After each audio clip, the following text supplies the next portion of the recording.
A Sonoma County housing Ponzi scheme was exposed. Let's check it out.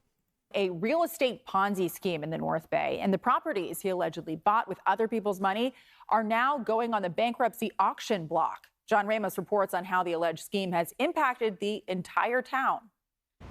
In about 2021, people began noticing that a real estate investment company was buying all kinds of properties in the town of Sonoma, often leaving them vacant.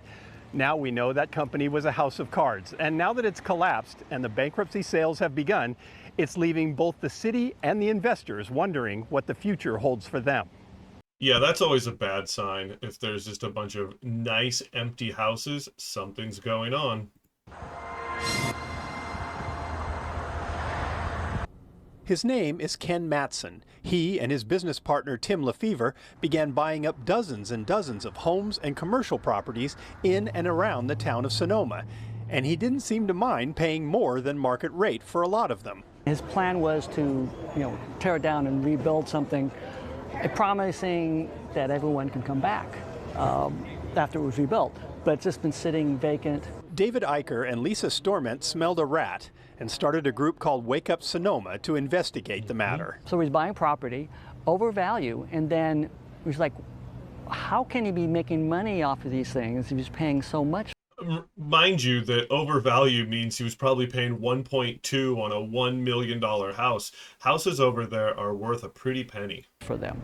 It turns out he wasn't. His investors, many who were elderly and recruited through churches, were sending Lefever Matson money that they will never get back.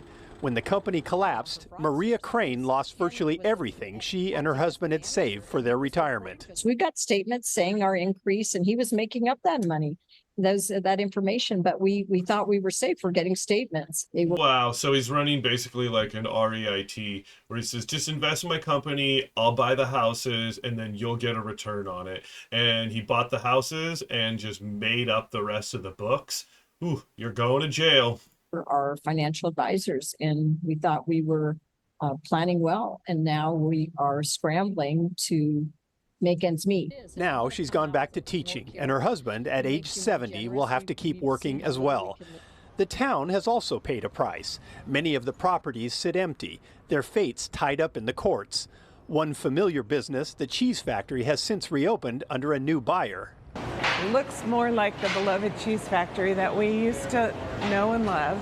That place but when is it good. was owned by Matson, the once popular specialty deli was hit with a boycott from the community. I mean, if the right person takes ownership of some of these beloved historic buildings, they'll get a lot of community support. Matson is facing criminal charges, and there is also a bitter irony in that for the investors. Because he too is a co-owner of some of the properties, he stands to get a portion of whatever is generated through the bankruptcy property. Take his properties. If someone's doing that, you should take all of their property. No questions asked. Sales. And whatever Ken uses for his own legal defense comes out of whatever pot is left that could go back to investors and creditors. So of course we're like, we don't want to pay for the defense of the man that has committed a crime against us and stolen our livelihood. So far, 6 Lefever Matson properties have now been sold out of bankruptcy, with dozens more to follow.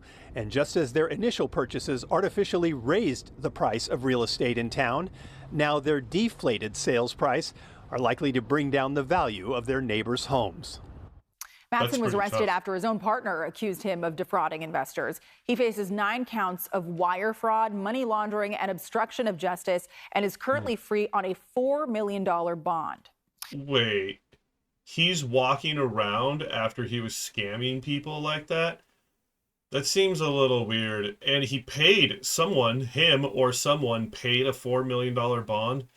I don't know, man. We got to send this guy to jail, and we got to get those properties back to the rightful owners.